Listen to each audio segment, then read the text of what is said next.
Awesome. All right, let's move on to chapter 17. Object-oriented programming features of Rust. Object-oriented, it's been a while. I've been a functional person for a long time. Going back, it's going to be strange, but we deal with object-oriented concepts all the time, right? Our world is object-oriented. Water bottle, right? So exciting. We saw the functional concepts, right? Now we're going to see a little bit of the object-oriented concepts and ways to model using that pattern. It's a very effective pattern for many situations.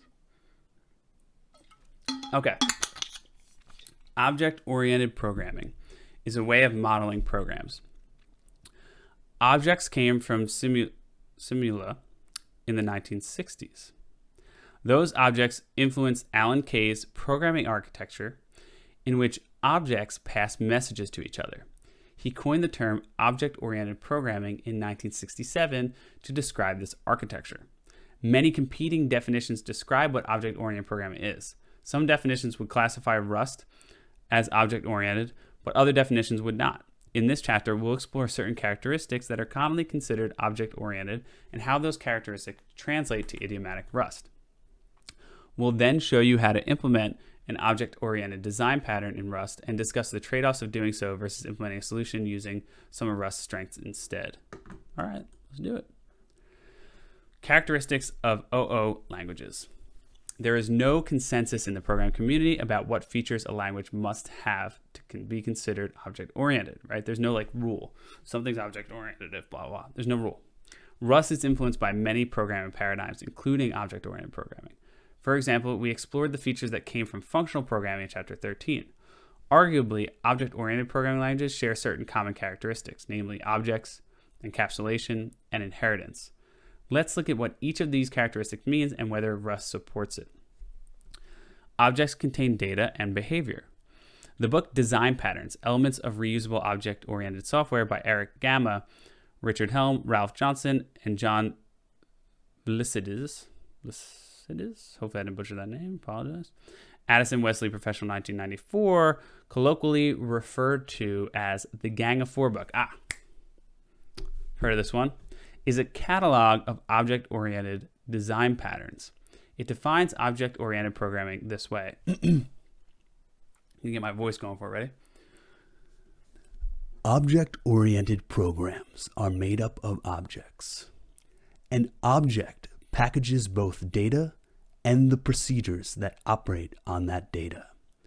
The procedures are typically called methods or operations. Right? I should do a little voice acting. I know. Using this definition, Rust is object-oriented. Structs and enums have data, and implementation blocks provide methods on structs and enums.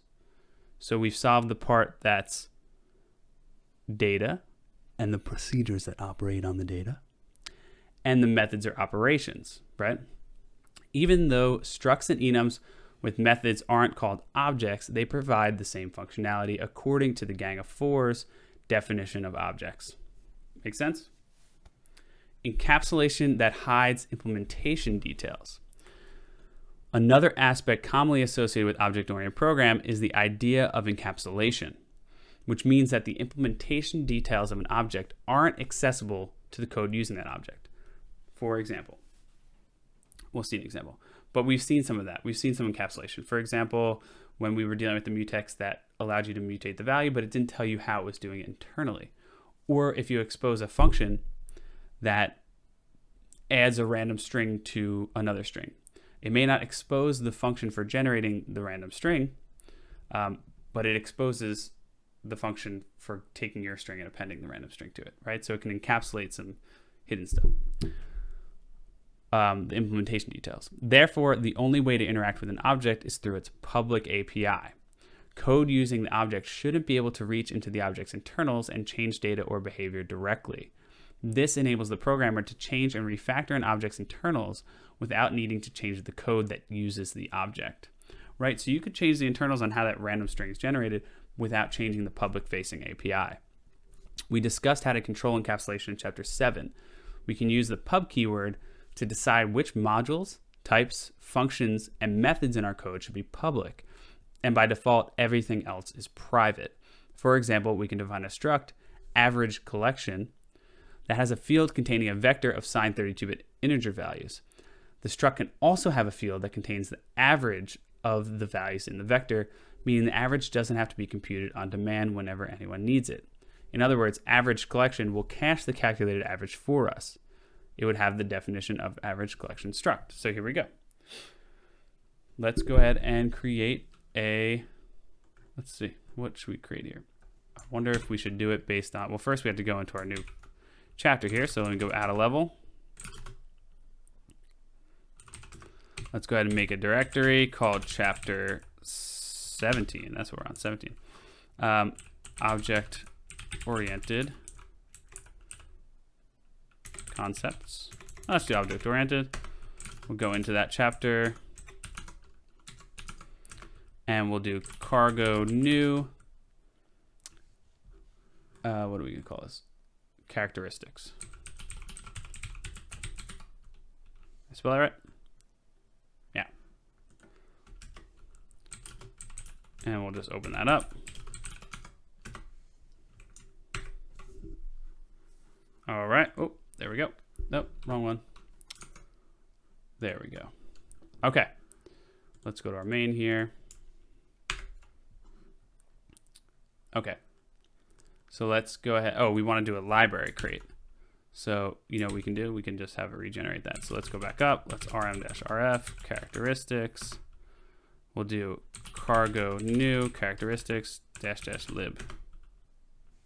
So now it created a library create. And so now we can open up characteristics.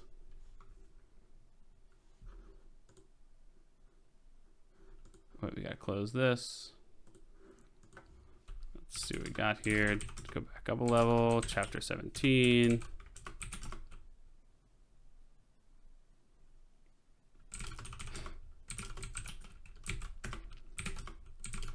All right, and we'll open up code, characteristics. There we go. And we have a library crate now. There we go. Close that, close that. Okay, so let's create this struct. It's called average collection, pub. We're gonna make it public. Averaged collection. It's gonna contain a list that's a vector containing signed 32-bit integers, and the average, which is going to be a float. All right. The average collection struct that maintains a list of integers. The struct is marked as pub so that other code can use it, but the fields within the struct remain private. This is important in this case because we want to ensure that whenever a value is added or removed from the list, the average is also updated. We do this by implementing add, remove, and average methods on the struct. So let's do that. So we're going to have an implementation block for our average collection. We're going to create a public function called add, which takes the mutable self. A value, which is of type integer 32, because we're going to add that value. Self.list.push value. We're going to push that value onto the list. And then we're going to call update average, which we'll define shortly. Update average. So that's public. We're going to create another public function called remove, which takes the mutable self and doesn't take a value because it's just going to remove the last value, right? And the return type here is going to return the value that you removed, which is an option of a 32-bit integer. And that's because if nothing's on the list, we won't be able to remove anything. So that's why it's an option. You'll either get the thing that's removed or you'll get none. And so what we do is we say let result equal self.list.pop. We're going to match on that result. If we get the value back, some value, we're going to go ahead and update the average, self.update average. And then we'll return that value wrapped in sum because, again, we're wrapping it in an option. Otherwise, if we have none, we simply return none. No need to update the average because there's nothing in there to begin with. And you'll see it's complaining because we haven't defined update average, which we'll do now. So here, inside here, we're going to create another function called average, which is going to expose the property average. So we take the reference to self because we don't need to mutate it. It's going to return an F64. It's going to return our average, self.average. So we've exposed average via a function rather than just making this public, right? And we're using implicit return, so hence no semicolon. And here's where we create that private function, update average. So this is the implementation detail. This is how we keep that average up to date. It takes the mutable self, and it's simply going to mutate itself. And it's going to do let total, which is an integer 32, equals self.list.iter.sum. So it's what this is doing is it's iterating over the list and summing the values. And then we're going to do self.average because we can mutate this, right? Equals total as a float divided by, because remember we can do division on floats. We need to say we'll take total as a float and we're going to divide it by the length, right? The average is the sum of the things divided by the length of them, right? So self.list.len also as an F64, because otherwise it would be a usize, right? If we look at len, see, usize, but we can cast that to a float to make this average work. All right, pop a semicolon on there because we're not returning anything. We're just mutating. So this is the hidden part of this is the implementation detail of our averaged collection. All right. The public methods add, remove, and average are the only ways to access and modify data in an instance of average collection. When an item is added to the list using the add method or removed using the remove method, the implementations of each call the private update average, right? So private implementation detail, public API. We leave the list and average fields private, so there's no way for external code to add or remove items to the list without using these functions. So we don't give them access to this. We just give them the public API to access it, right? So these are private. And that's why we have this, and we have add or remove. There's no function you'll notice to get the list, simply the average. Because we've encapsulated the implementation details of the struct average collection, we can easily change aspects such as the data structure in the future. For instance, we could use a hash set instead of a vector for the list. As long as the signatures of add and remove and average stay the same, the code using this won't need to change. Let's say we find an improvement. We can use a super vector. It's much faster at popping values off. We can change the internals of that. We just simply change our remove function, but it doesn't change the public-facing API. Or maybe we use threads to compute the average. It wouldn't be useful, but imagine we could do that and somehow speed it up. Maybe we had a super iterator. Again, we can update the implementation of update average without modifying our public API. All this is object-oriented methodology, right? Okay. If we made, if we use if we made list public instead, this wouldn't necessarily be the case. Hash set and vector have different methods for adding or removing items, so the external code would likely have to change if we were modifying the list directly. If encapsulation is required, aspect of a language to be considered object-oriented, then Rust meets that requirement. The option to use pub or not for different parts of the code enables encapsulation of implementation details. So we're seeing that Rust can fit the descriptions of an object-oriented programming. Inheritance as a type system and as code sharing.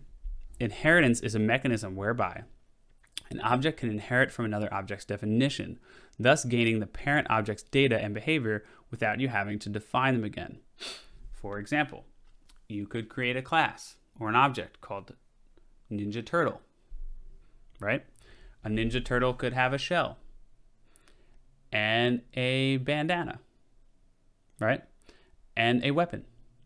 And then you can implement an object called Raphael that inherits Turtle, right? He has a shell and a weapon and a bandana. But on top of that, Raphael adds the color of the bandana to red.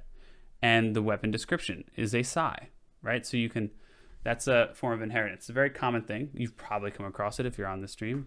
It's probably not too new to you, but just worth going over. You choose inheritance.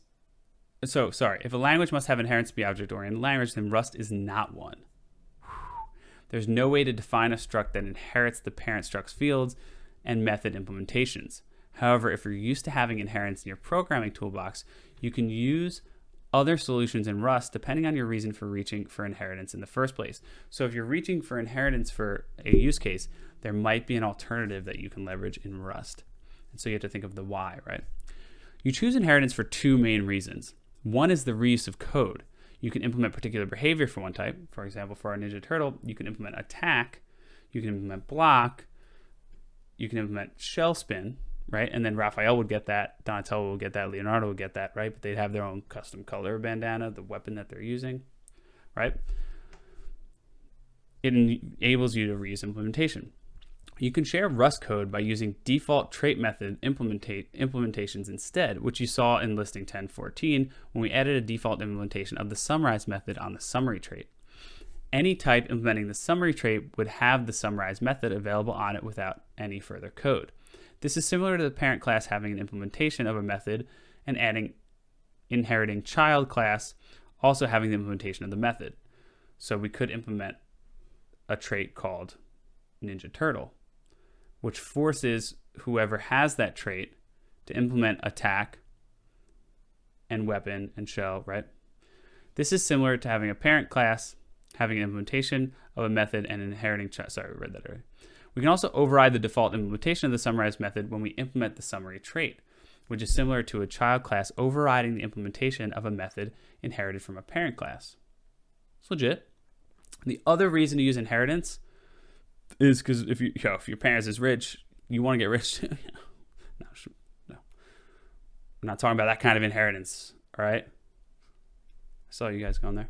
The other reason to use inheritance relates to the type system, to enable a child type to be used in the same place as the parent type.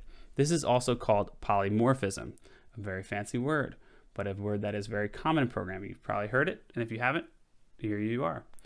It means that you can substitute multiple objects for each other at runtime if they share certain characteristics. For example, with our Ninja Turtle example, polymorphism means any function that can take a Ninja Turtle can also take anything that implements Ninja Turtle, right?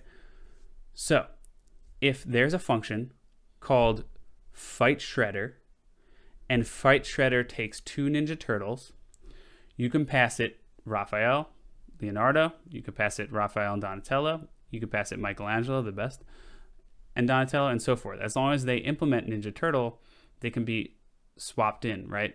Or replace that requirement of Ninja Turtle. We can do that with traits too.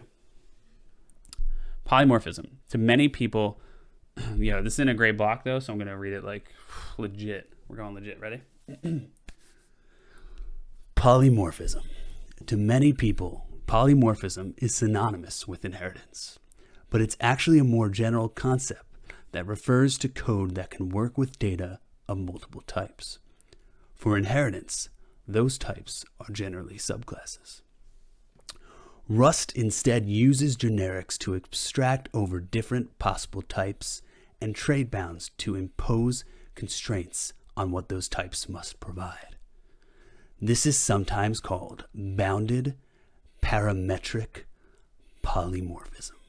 Whoa. Bounded parametric polymorphism. That's a word. You heard it here. That's important though, right? Rust instead uses generics to abstract over different possible types and trait bounds to impose constraints on what those types must provide. So bounded parametric polymorphism. Inheritance has recently fallen out of favor as a programming design solution in many programming languages because it's often at risk of sharing more code than necessary. Subclasses shouldn't always share all characteristics of their parent class, but will do so with inheritance. Now, I'm very familiar with this, having come from, I did a little bit of Java, so I dealt with this. It does add complication. If you've done Python, you might have run into this as well, where you inherit from a class and that class implements a billion functions, but you really only need one of the functions, right? JavaScript, we dealt with this a lot too. We went from doing object-oriented classes to create React components and extending the React component to leveraging functions with hooks. We got rid of that because we didn't need all the capability. Maybe we weren't using some of the hooks provided by the class. So yeah, it definitely comes with the caveat that it could add more code. But for modeling some domains, it can be very powerful. Game design, right? You can model objects, right? An interactable. Imagine something that's an interactable, something in a game that the player character can interact with. Maybe it implements the object interactable, which means it can be picked up, it can be put in inventory. But of course, it can have its own, if it is a type of object, maybe it's a cup, right? It can be a cup that is an interactable. So it's very powerful, object-oriented. It shouldn't be something that's totally dismissed, right? It's a very popular pattern because it's very good at modeling specific domains. And if it's good for your use case, great. Rust has some of that. You just have to use maybe something different, right? Instead of using object inheritance, we're going to reach for this bounded parametric polymorphism through the use of traits and types. All right. Oh, and here we're going to get into it a little bit. How much time we got? We're good. Totally good.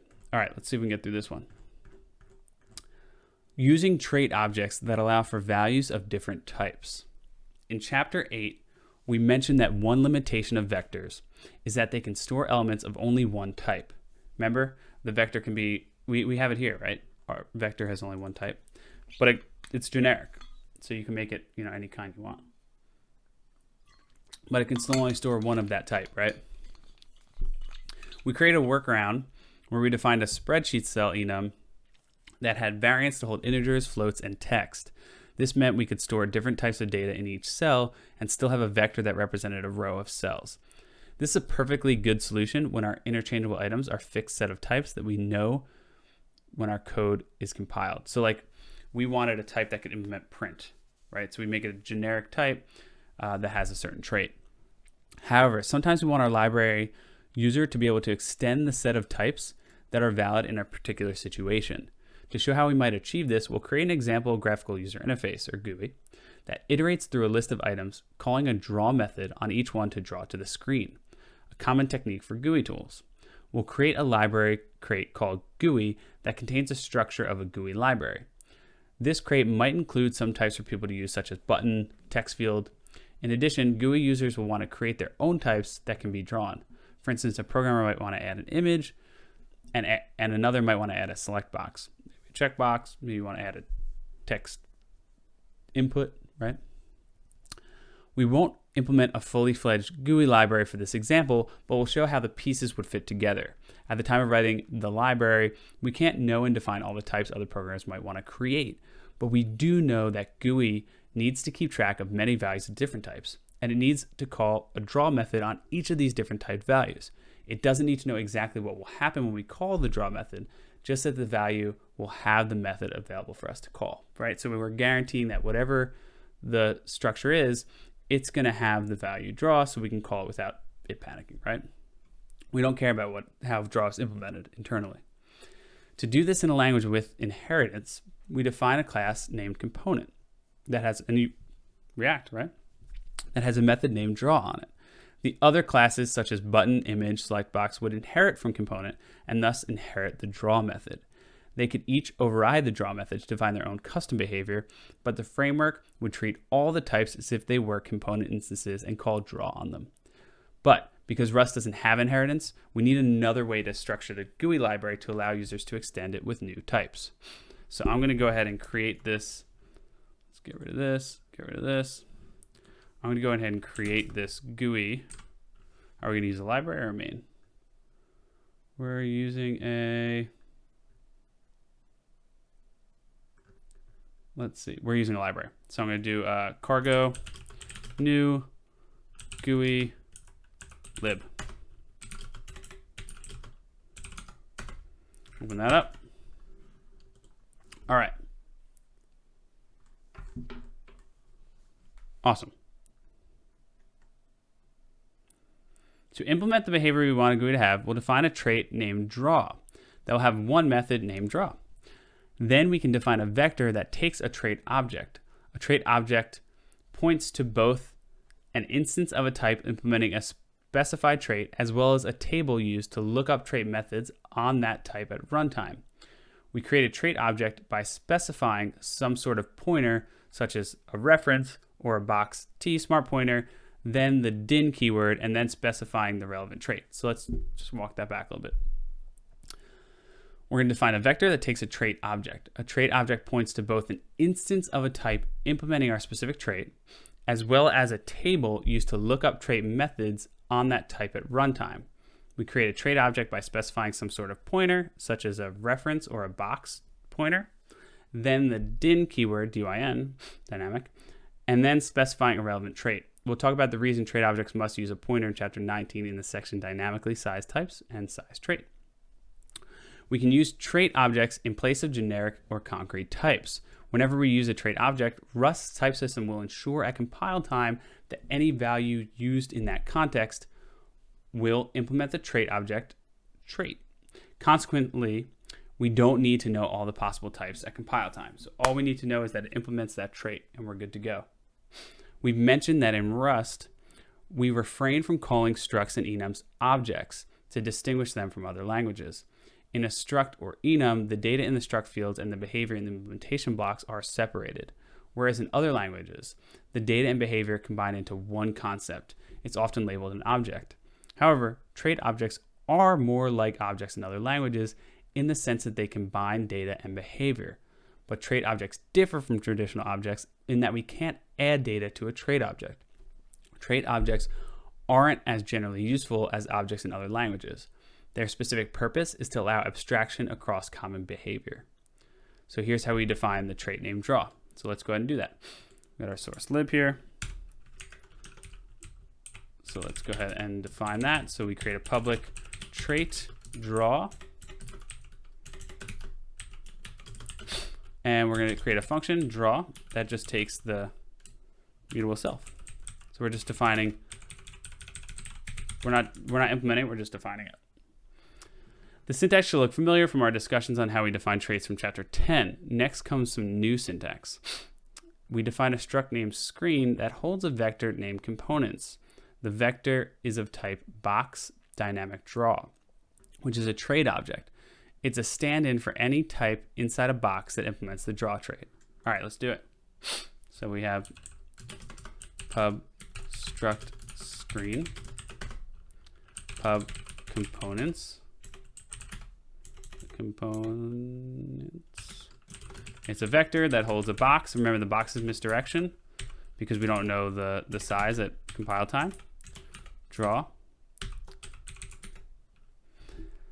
On the screen struct, we'll define a method named run that will call the draw method on each of its components as shown in listing 17.5.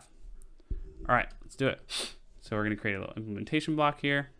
And again, the implementation block goes outside. So this is different than objects in other languages where they traditionally be co-located. Screen, pub function, run, and we're going to take the mutable self, or reference to self, sorry. And for component in components,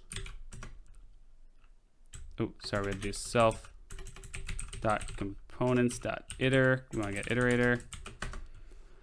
And again, each one's a reference to a box of dynamic, that is draw, right? Dynamic draw. And we're just going to call components.draw. All right.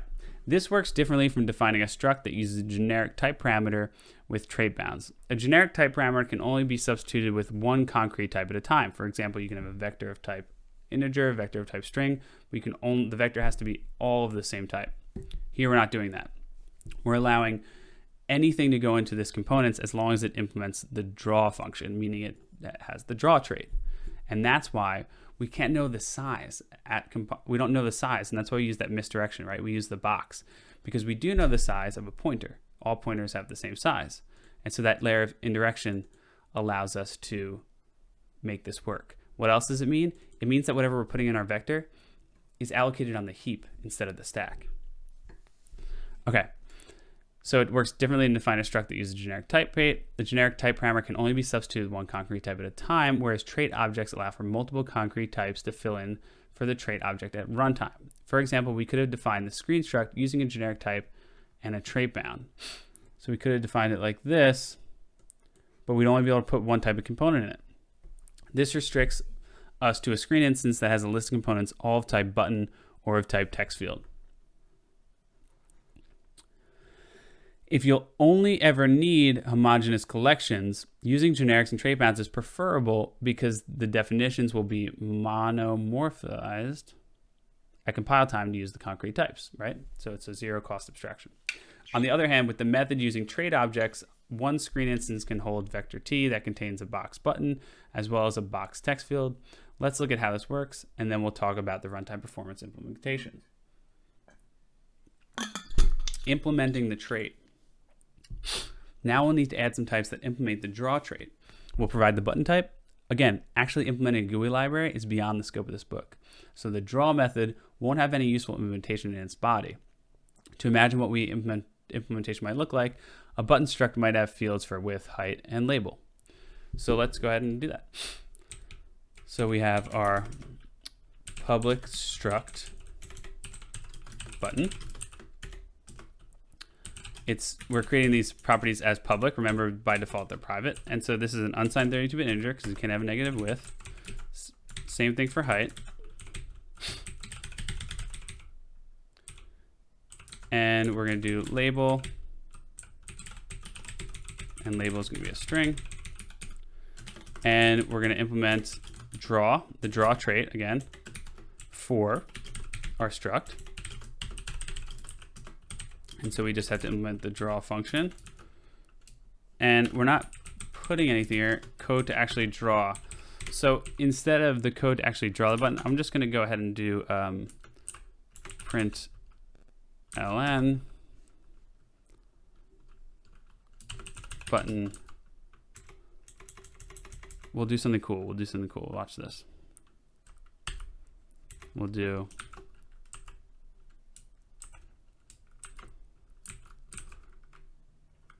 make it look like a button there. So we'll do that. And then we'll do height, width, and then we'll pass it self.label, self.height, self.width. And there we've implemented draw. So it's just going to print out like a little bracket with the label inside of it, and then it'll print out the height and width next to it. All right.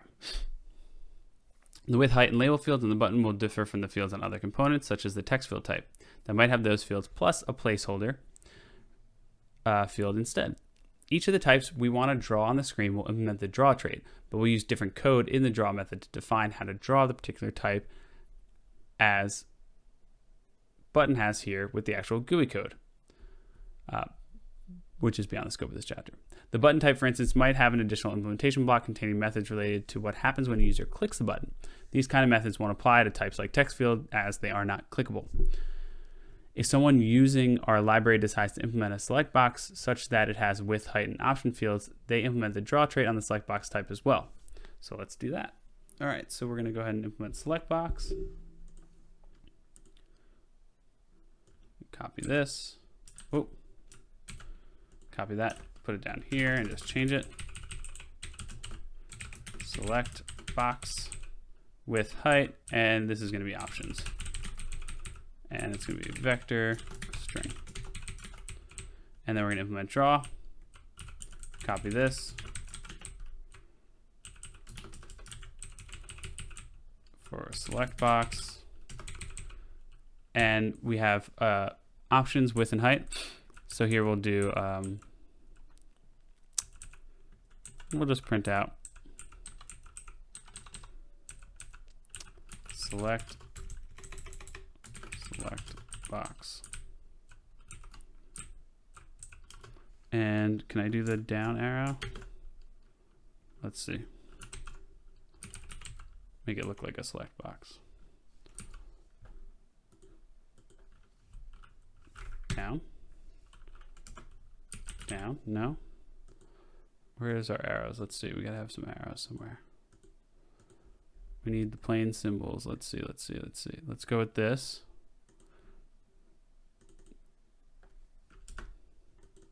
No, not gonna work. Only put that there. Oh. All right. Let's just do this. We'll do a caret down. Do I have that on here? We'll just do a V. And we'll make it look like a select box. Just for funsies. What up? We got a follow from AK5789. Thank you for the follow. Appreciate it. Thank you for joining us. All right, so for the select box, we're just going to kind of joke around, make it look like a select box. And we'll put the width and height. And there's no label. So we'll ditch that. Okay.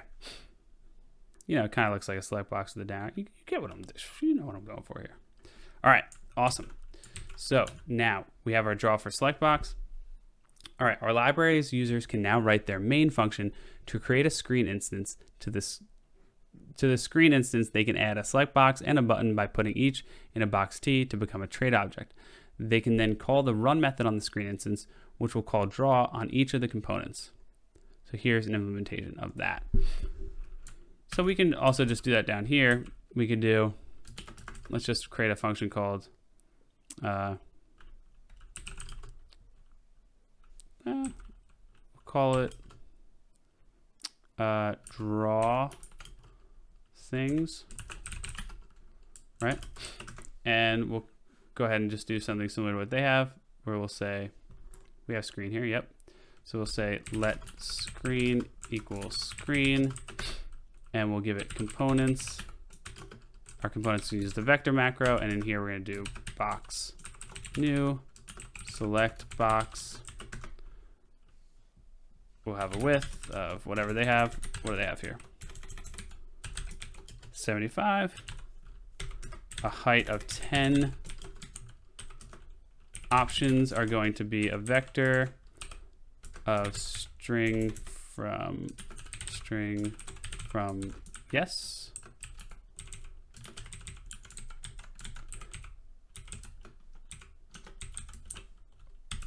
We'll do maybe and no, good, that works. And then the second thing we're going to give it is a button. Box new button, and we're going to give that a width of 50, a height of 10, and a label. The string is going to be okay. From okay. All right, and then we're going to call screen.run, because again, what does run do? Run does for each component, it's going to call draw on it. So we'll just do that down here. Screen.run. And here we can do,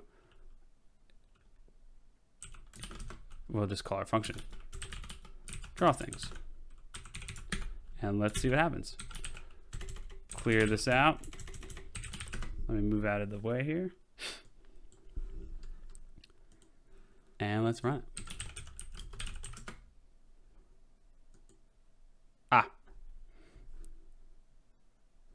Cargo test. Spelled height wrong. Where did I do that? It should point it out to me.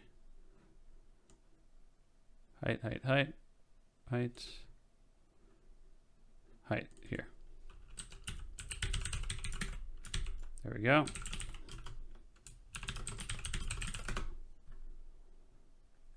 What do we got here? Draw things not found in the scope. It's GUI. That should do it.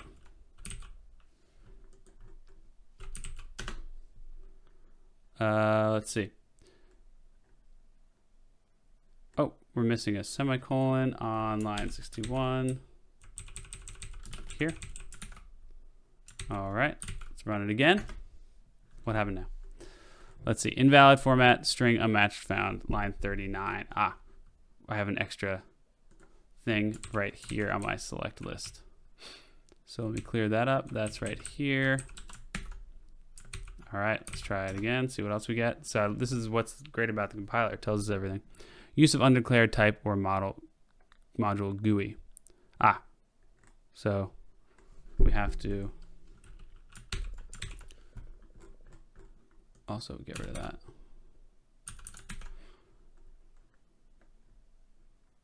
So it's saying GUI here. Let's see, can I use draw things without saying GUI? Let's find out. Draw things not found in the scope. Use create draw things. Use create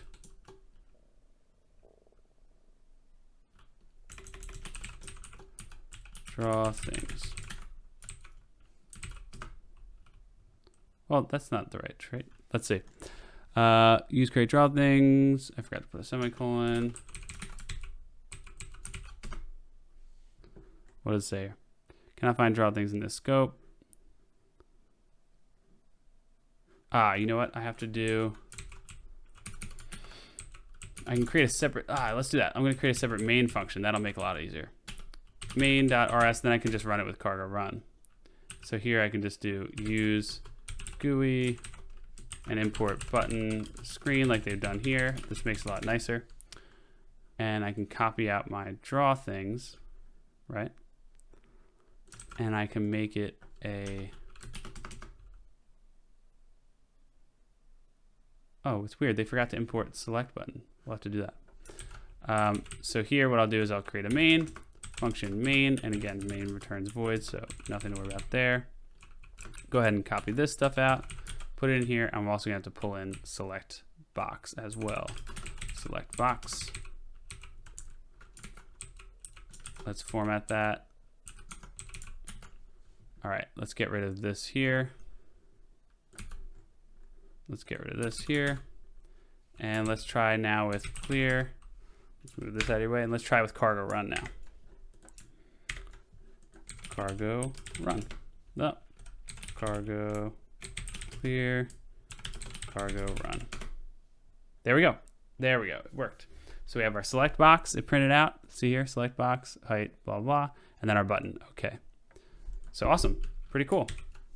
When we wrote the library, we didn't know that someone might add the select box type, but our screen implementation was able to operate on the new type and draw it because select box implements the draw trait, which means it implements the draw method, which is awesome. This concept of being concerned only with the message's value, this concept of being concerned only with the messages a value responds to rather than the value concrete type is similar to the concept of duck typing in dynamically typed languages. If it walks like a duck and quacks like a duck, then it must be a duck. That's where the term duck typing comes from. In the implementation of run on screen in listing 17.5, run doesn't need to know what the concrete type of each component is. It doesn't check whether a component is an instance of button or select button box. It just calls the draw method on that component by specifying box.draw as the type of the values in the component's vector. We define screen to need values that we can call the draw method on. So screen just cares if it has a draw. If it has draw and can draw, then it's a component. If it walks like a duck and talks like a duck, it's a duck. So if it has a draw function, it's a component. Great. The advantage of using trait objects in Rust type system to write code similar to code using duck typings is that we never have to check whether a value implements a particular method at runtime, or worry about getting errors if a value doesn't implement a method, but we call it anyway. So imagine if a component didn't implement draw and we tried calling it, right? That'd be a problem. Rust won't allow that. Rust won't compile our code if the values don't implement the traits that the trait objects need. For example, what happens if we try to create a screen with a string as a component? Well, if we did that here, we'll get this error. Required for the cast to the object type draw. The trait draw is not implemented for string. The error lets us know that either we're passing something to screen we didn't mean to pass, or we should pass a different type, or we should implement draw on strings so that screen is able to call draw on it. Trait objects perform dynamic dispatch. Recall in the performance of code using generics section in chapter 10, our discussion on the monomorphization process performed by the compiler when we use trait bounds on generics. What does that mean? When you use trait bounds on generics, the code finds out how you're using it and is able to, at compile time, figure out the size, right? So it's a zero cost abstraction there, which is great. Not the case here, we're gonna see. So the compiler generates non-generic implementations of functions and methods for each concrete type that we use in place of a generic type parameter. The code that results from monomorphization is doing static dispatch, which is when the compiler knows what method you're calling at compile time. This is opposed to dynamic dispatch, which is when the compiler can't tell at compile time which method you're calling.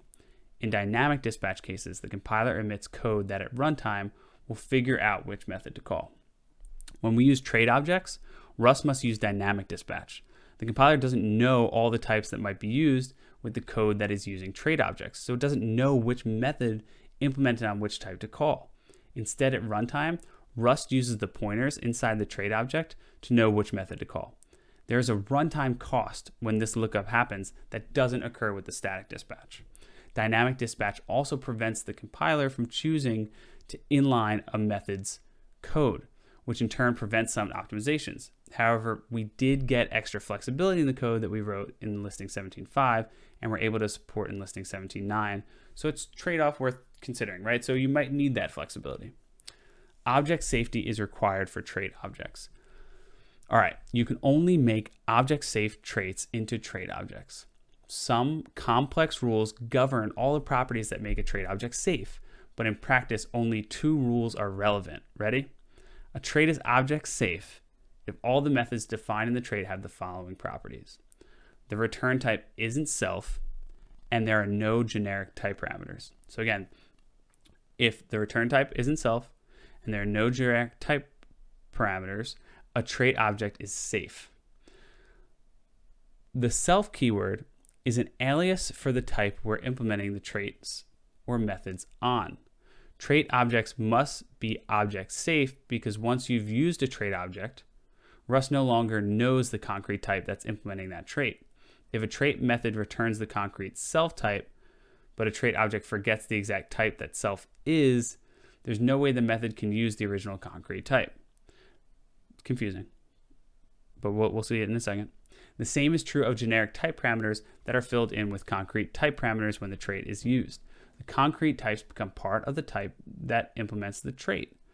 When the type is forgotten through the use of trait objects, there's no way to know what type to fill in the generic type parameters with. All right, let's see an example, because that's confusing as hell to me, maybe not to you.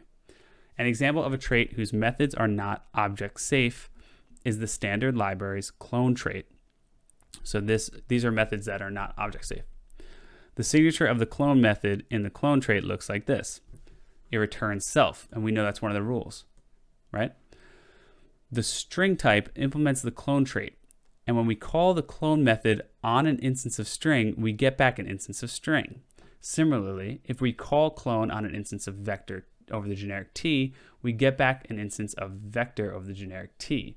The signature of clone needs to know what type will stand in for self because that's the return type.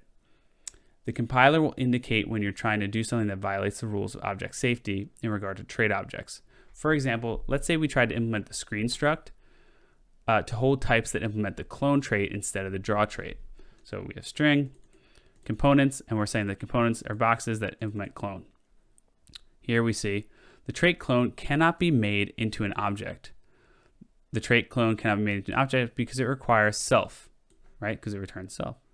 This error means you can't use this trait as a trait object in this way. If you're interested in more details on object safety, check out the Rust request for change 255. I'll pass on that. All right, let's see. We got a bit of a ways to go, and we're at 10:35. Oh, we only have one last bit. All right, let's try to get through it. I think we can do it. Yeah, let's go. Implementing an object-oriented design pattern. The state pattern is an object-oriented design pattern. The crux of the pattern is that a value has some internal state, which is represented by a set of state objects, and the value's behavior changes based on the internal state. The state objects share functionality. In Rust, of course, we use structs and traits rather than objects and inheritance, which we've seen. Each state object is responsible for its own behavior and for governing when it should change into another state. The value that holds a state object knows nothing about the different behavior of the states or when to transition between states. Using the state pattern means that when the business requirements of a program change, we won't need to change the code of the value holding the state or the code that uses the value. We'll only need to update the code inside one of the state's objects to change its rules or perhaps add more state objects. Let's look at an example of the state design pattern and how to use it in Rust. So we're going to implement a blog post workflow in an incremental way. The blog's final functionality will look like this. A blog post starts as an empty draft. When the draft is done, a review of the post is requested.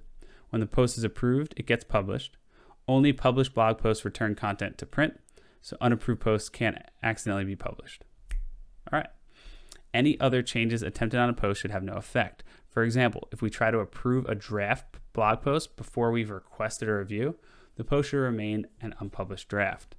So the listing below shows this workflow in code form.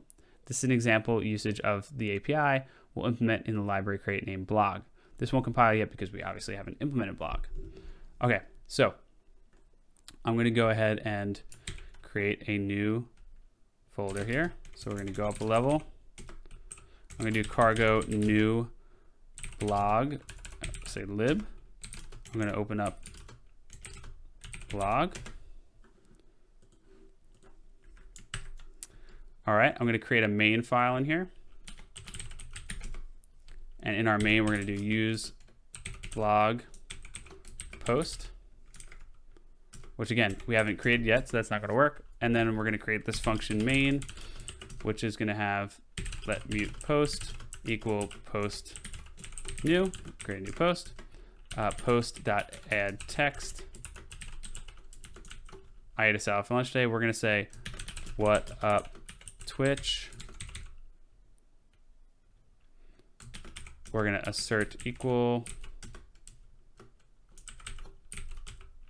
post.content, because again, we don't want to be able to get the content out until we've reviewed it.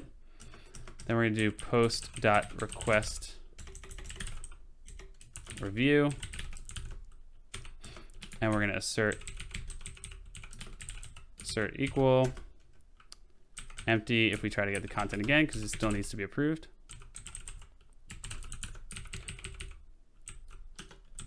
Gotta get some love for YouTube. So we are asserting that we still can't get the content out, right? Because it hasn't been approved. And then we're gonna approve it down here, post.approve, and now we should be able to get the content out. And what should the content be? Well, it should be what we have up here. Assert equal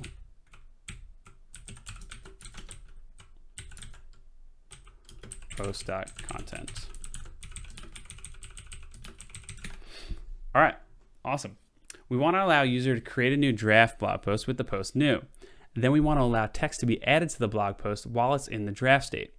If we try to get the post content immediately before approval, nothing should happen because the post is still in a draft mode. We've added assert equal in the code to demonstrate the purposes. We just saw that, right? Next, we want to enable a request for a review of the post. And we want content to return an empty string while waiting for reviews. That's why it returns empty. When the post receives approval, it should get published, meaning the text of the post will be returned when content is called. Notice that the only type we're interacting with from the crate is the post type. The type will use the state pattern and will hold a value that will be one of 3 state objects representing the various states a post can be in. Draft, right? Waiting for review, and published. Think of it like code, right? You can have your code on your machine, NPR, published. Changing from one state to another will be managed internally within the post type that we haven't created yet. The states change in response to the method called by our library.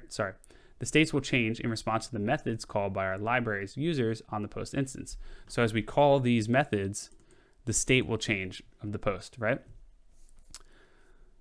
But they don't have to manage the state changes directly. The users don't have to manage it, right? We just call these and it gets managed by itself. And we're going to see that when we implement it. Also, users can't make a mistake with the states, like publishing a post before it's reviewed. So we're gonna handle that within our post, all of that, what we defined there. The flow, the different possible states, right? All right, defining post and creating a new instance in the draft state. Let's get started on the implementation of the library. We know we need a public post struct that holds some content, so we'll start with the definition of the struct and an associated public new function to create the instance of post, right? We need to be able to call this, so we got to start somewhere. As shown in listing 17.2, we'll also make a private state trait. Then post will hold a trait object of box dynamic state inside an option T in a private field named state. You'll see why the option T is necessary in a bit. All right, so let's go ahead and create that. So we have our lib. So we're going to create let's move that down here. We're going to have a public struct called post state. And again, state is an option containing a box containing a dynamic state. And then we have content, which is going to be a string. And we're going to implement a function here. We're going to implement the new function, pub function. We have to make it public so we can implement it. And of course, it's going to return a post because that's the whole point. It's a constructor. And so we return a post struct with the state, and the state's going to be sum box new draft, which we haven't implemented that struct yet, but we will in a second. It's going to be a draft with nothing inside of it, just an empty draft struct. And then our content is going to be an empty string. String new, and that's it. Okay, now we need to declare a trait called state. We're going to create a struct called draft, which you see us using above there, but we're just going to create it empty for now. Oop. And we're going to implement state for draft. And we're going to leave this block empty for now.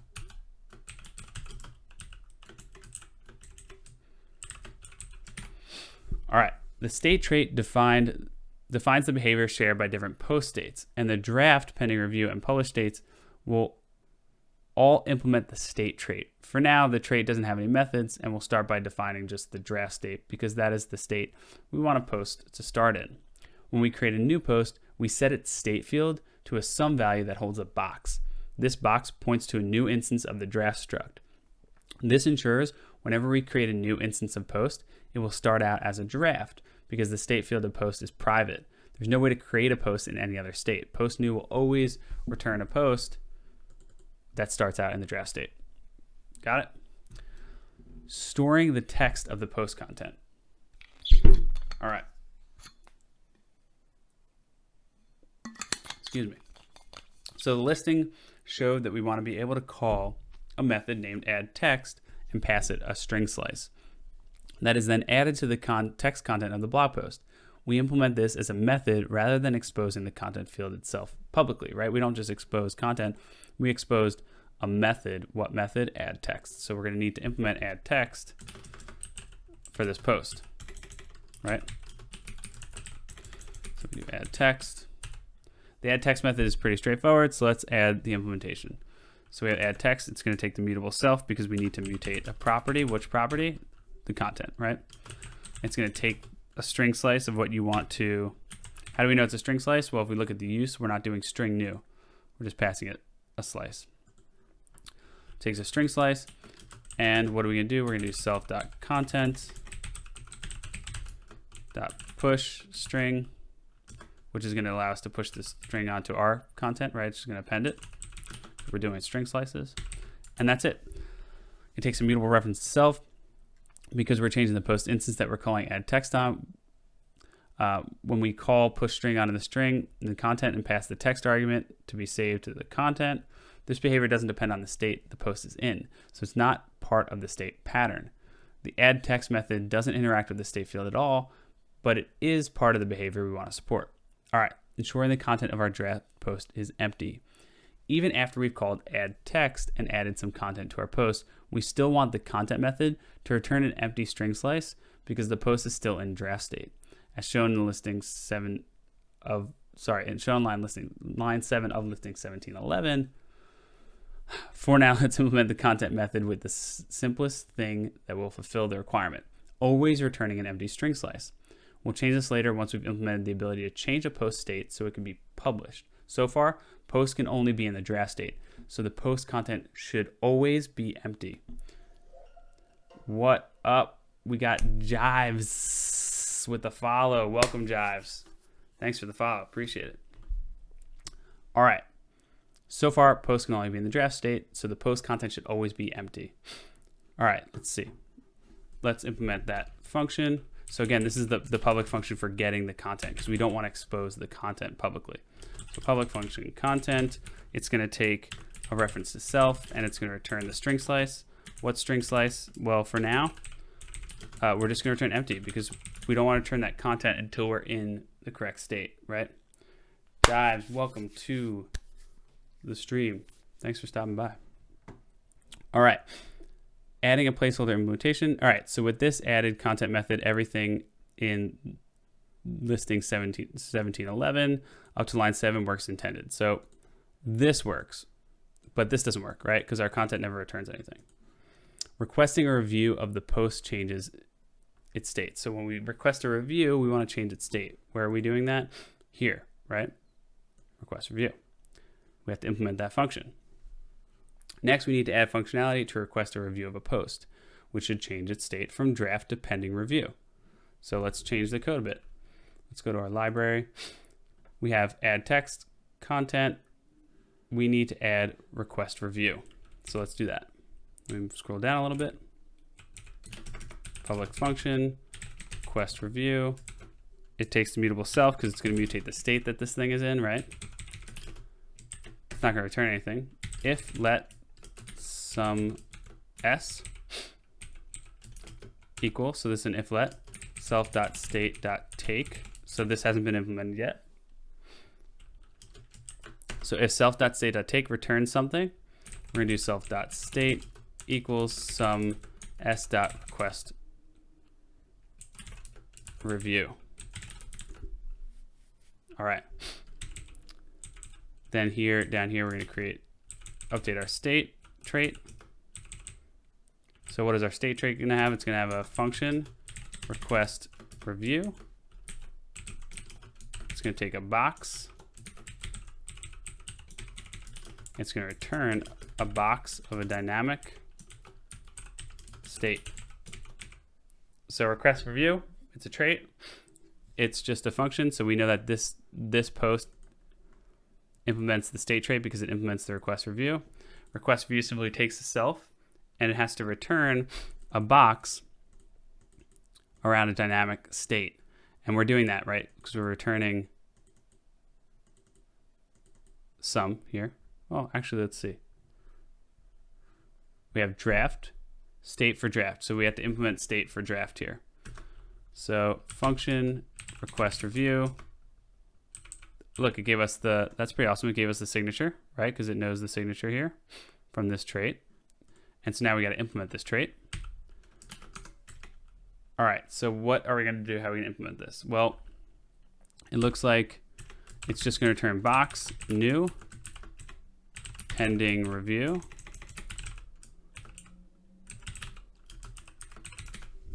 And an open close bracket.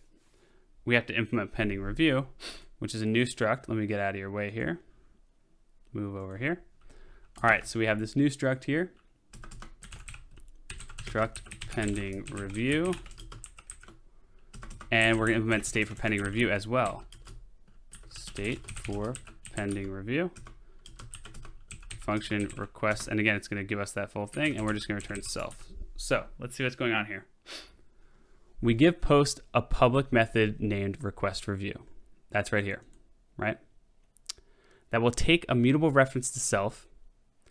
Then we call an internal request review method on the current state of post. So here, we expose this, but then internally what we're doing is we're grabbing our state, so we're getting back some s, which is some state, and we're calling request review on that state. So the internal one, right? We call the request review method on the current state of post, and the second review request method consumes the current state and returns a new state. We've added the request review method to the state trait. That's here. Request reviewed, right? All types that implement the trait will now need to implement request review. And we can see here that draft does, and so does pending review. So these are both states because they implement this. This one returns box new pending review, right? Because if you start a draft, then if you request review, what do you get? You get the new state. What is the new state? Pending review. If you request a review from pending review, what do you get? You get self. We've added a request review method to the state trait. All types of implement trait will now implement request review. Note that rather than having self, reference to self, or mutable self, this is the first parameter of this method, we have self, box self. This syntax means the method is only valid when called on a box holding the type. This syntax takes ownership of box self, invalidating the old state so that the state value of the post can transform into the new state. So that's key, right? So it takes self, as a box, and it needs to be able to transform it. To consume the old state, the request review method needs to take ownership of the state value. This is where the option in the state field of post comes in. We call the take method to take the sum value out of the state field and leave a none in its place. Because Rust doesn't let us have unpopulated fields in structs, this lets us move the state value out of post rather than borrowing it. Then we'll set the post state value to be the result of this operation. So a lot going on there, but let's see what's happening. So again, we request review. We call self.state.take, which gives us a sum. It gives us an option. Right now we have this boxed in state. And then we set the state equal to request review on that. And that's the internal implementation. So if we call it on this, we're going to get, if we call it on draft, we're going to get box new pending review. If we call it on a pending review, we're going to get self, right? We're going to get the thing itself. It's still pending review. Because if you call request review on something that's pending review, nothing happens. There's no op, so that's why it just returns itself, right? The request review method on draft needs to return a new boxed instance of the new pending review struct, which represents the state when a post is waiting for review. The pending review struct also implements the request review method, but doesn't do any transformations. Rather, it returns itself because when we request a review on a post already in pending review state, it should stay in the pending review state. Now we can start seeing the advantages of the state pattern. The request review method on post is the same no matter its state value. Each state is responsible for its own rules. We'll leave the content method on post as is, returning an empty string slice. We can now have a post in the pending review state as well as in the draft state, but we want the same behavior in pending review state. Now it works as a line 10. Awesome. Adding the approve method that changes the behavior of content. The approve method will be similar to the request review method. It will set state to the value that the current state says it should have when the state is approved, as shown in the listing below. All right, let me get out of your way here. All right, so for our post, we're gonna implement approve, which takes the mutable self. If let sum s, again, we're gonna try to grab that state equals self.state.take. We're gonna do self.state equals sum s.approve. Now, we need to implement approve. Our trait state here needs to implement the function approve. We're just going to define it. Approve takes the self box self and it returns box din state, just like our request review. It returns a new state.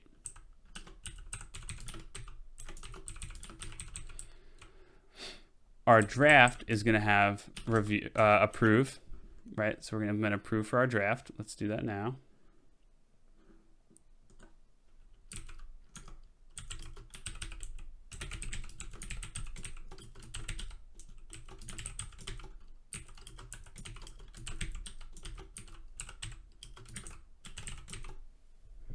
All right, let's see what, 1 second.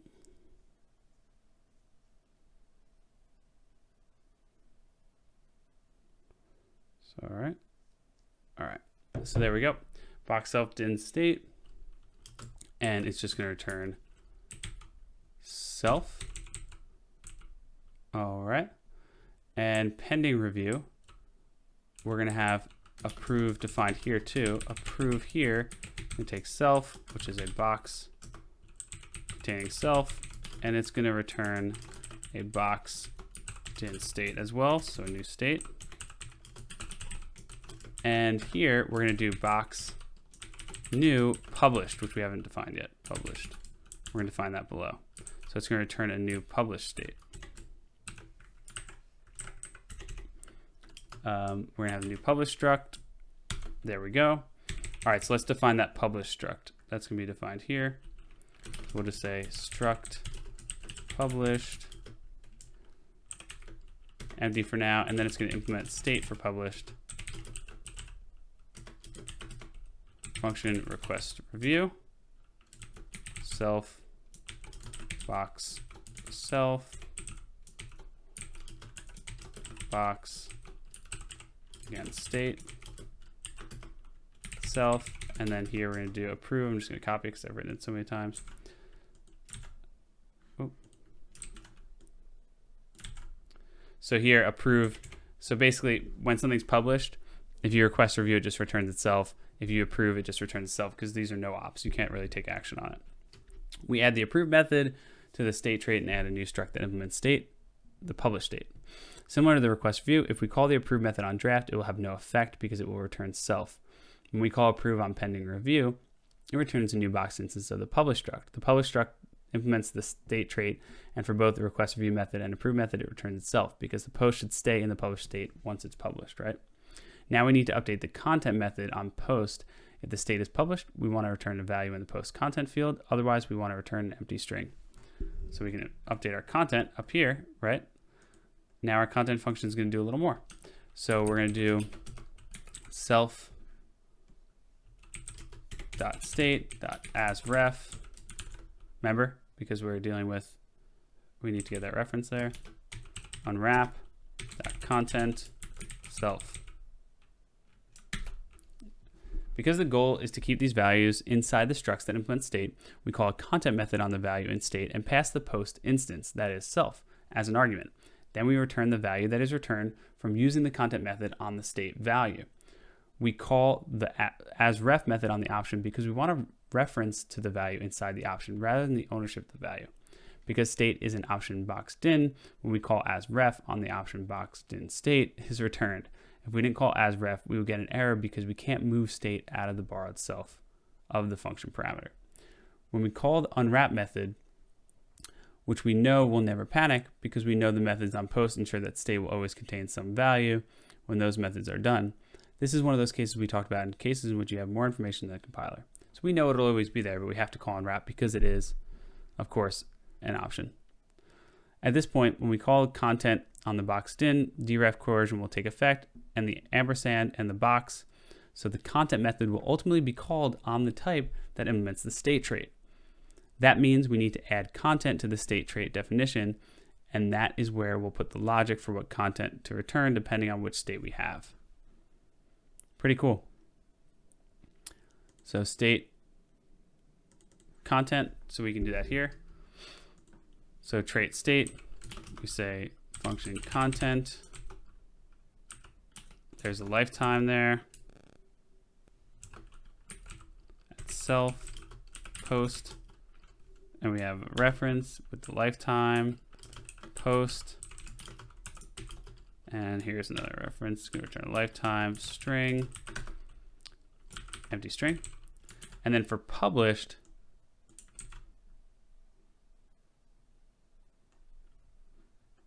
down here, oh, first of all, this has to be S. For published, we're going to go ahead and do